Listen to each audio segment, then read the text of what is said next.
नमस्कार दोस्तों, मैं Rakesh Sharma YMA news channel से आज एक ऐसे मुद्दे पर बात करूंगा जिसका कंसर्न पूरे हिंदुस्तान के एडवोकेट्स के साथ है।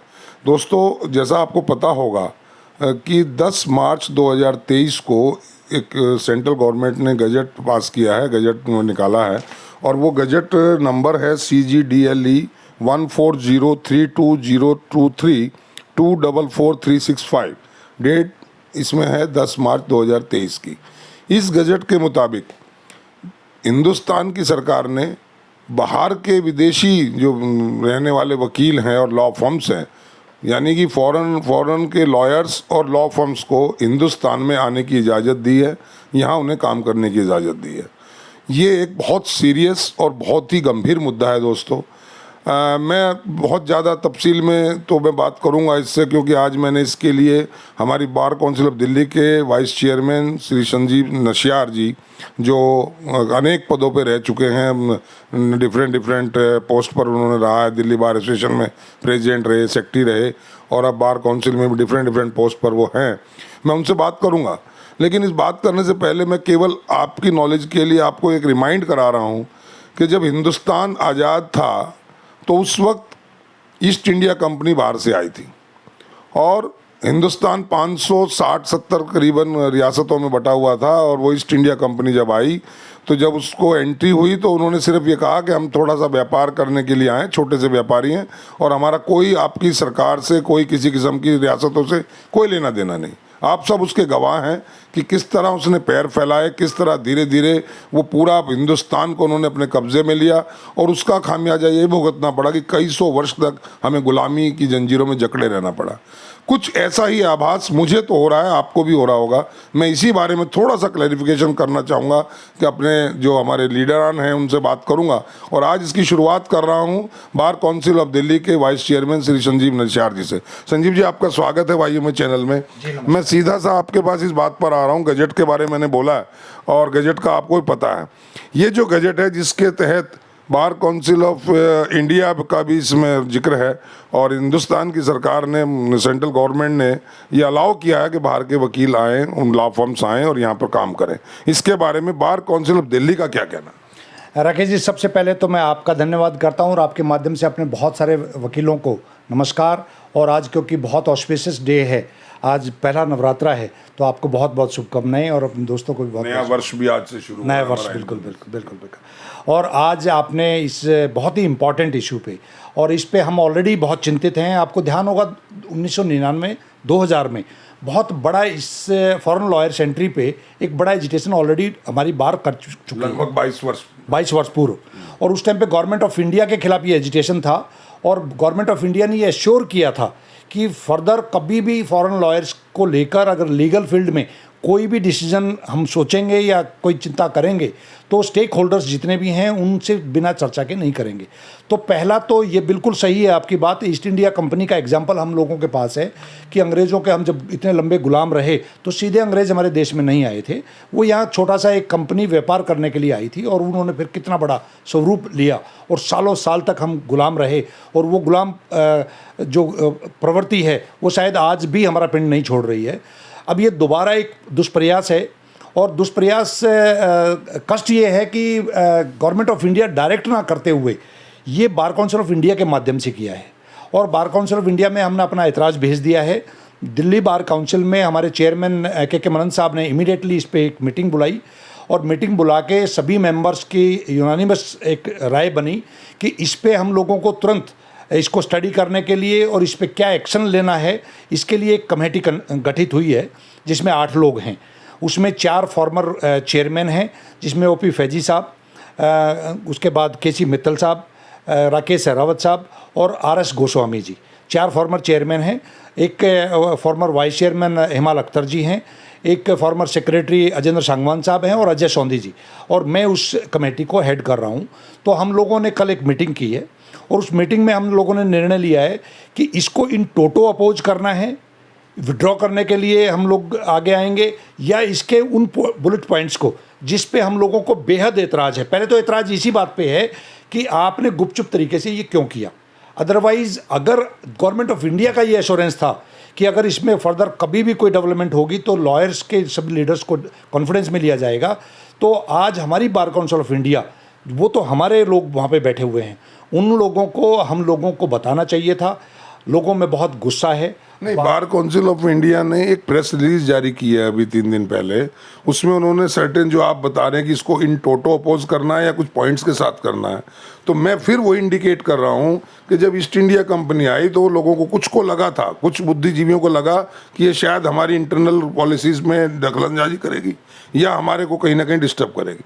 तो उन्होंने बिल्कुल क्लैरिफिकेशन इसी तरह प्रेस रिलीज उस टाइप जारी की कि नहीं साहब, हम कुछ नहीं करेंगे, हमारा केवल हम व्यापारी हैं और हम कुछ नहीं करेंगे। धीरे धीरे उन्होंने व्यापार के जरिए क्या क्या किया, बहुत लंबी बात है, लेकिन मुझे स्मेल ऐसी आ रही है कि वही सब कुछ कहीं रिपीट ना हो और हमारे जो लॉयर्स भाई बहन हैं वो कहीं ऐसा ना हो कि हम उनके गुलाम बन जाएं।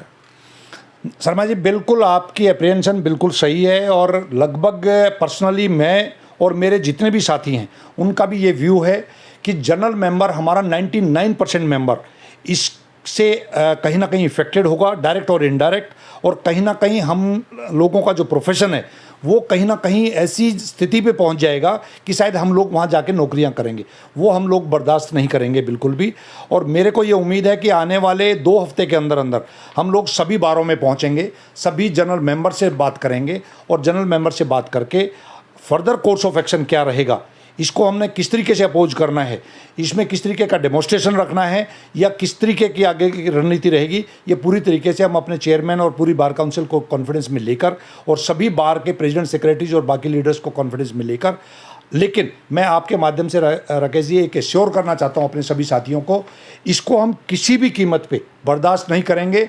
दिल्ली बार एसोसिएशन और दिल्ली बार काउंसिल और दिल्ली की सारी एसोसिएशंस इस बात के लिए जानी जाती हैं कि देश के अंदर अगर कभी भी कोई लीगल फील्ड में कोई ऐसी गलत अमेंडमेंट्स आई हैं तो उसको अपोज सबसे पहले दिल्ली ने किया है। तो क्या ये उम्मीद करें, आम एडवोकेट उम्मीद करे कि जैसे 1857 का गदर मेरठ से शुरू हुआ था, जिसको गदर का नाम दिया गया, हालांकि वो आज़ादी का एक लड़ाई की शुरुआत थी, तो क्या इस तरह का जो विरोध अगर करना पड़ता है तो दिल्ली लीड करेगी? बिल्कुल दिल्ली लीड करेगी।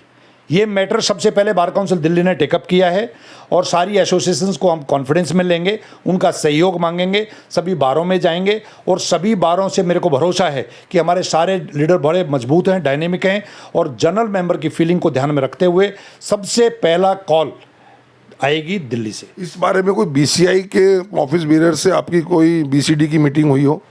बार काउंसिल ऑफ इंडिया के जो हमारे रिप्रेजेंटेटिव हैं वेद प्रकाश शर्मा जी, वो हमारी मीटिंग में आए थे। हमने उनसे जानने की कोशिश भी की। उन्होंने 2 बातें कही। एक तो उन्होंने कहा कि भी ये जो ड्राफ्ट है ये खुद उन्होंने ही ड्राफ्ट किया है, हालांकि हमने एतराज़ किया कि भी आपने ड्राफ्ट किया था तो आपको बताना चाहिए था। दूसरा, उन्होंने कहा कि गवर्नमेंट ऑफ इंडिया का बहुत भारी दबाव था। गवर्नमेंट ऑफ इंडिया ने कहा कि अगर आप नहीं करेंगे तो हम लोग टेक ओवर कर लेंगे। तो ऐसी कमजोरी वकीलों के नेता में हम बर्दाश्त नहीं करेंगे और वकील कभी किसी से डरते नहीं हैं। सरकार की अगर कोई इस तरह की मंशा है तो सरकार से हम सीधा टकराने और बात करने के लिए तैयार हैं। क्या डिफरेंट स्टेट्स में जो बार काउंसिल्स हैं, क्या उनको एक letter formal Delhi bar council से या बार काउंसिल ऑफ दिल्ली से नहीं जाना चाहिए कि भाई हम ये आपकी अपना राय दें और आप भी इसमें पार्टिसिपेट करें?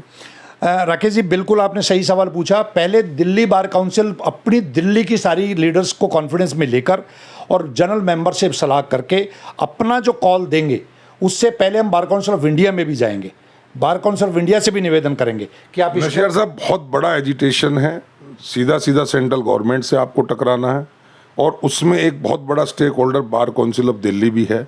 बार काउंसिल ऑफ दिल्ली ने जिस तरह का प्रेस रिलीज जारी किया है उससे लगता है कि वो उससे सहमत है, उन कंडीशन से जिन कंडीशंस पे उनकी एंट्री हो रही है बार council of India. Bar council of India. तो मेरा कहना ये है कि पहला जो गदर हुआ जिसमें की वजह से हम गुलाम हुए, उसके जिम्मेदार भी कुछ लोग बेईमान और कुछ लोग लालची स्वार्थी लोग थे। और ये जो होगा, अगर हुआ, तो मैं समझता हूँ इसमें भी कुछ लोगों का अपना स्वार्थ होगा, कहीं ना कहीं लालच होगा या प्रेशर होगा।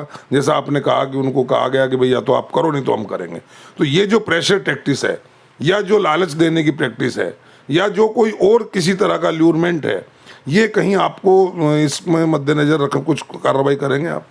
नहीं, देखिए एक बात तो पक्का है कि अगर कोई लीडर हमारा ये कहे कि मैं किसी दबाव में काम कर रहा हूँ तो उसको तो जनरल मेंबर एक्सेप्ट नहीं करेगा, वो चाहे मैं भी क्यों ना हूँ।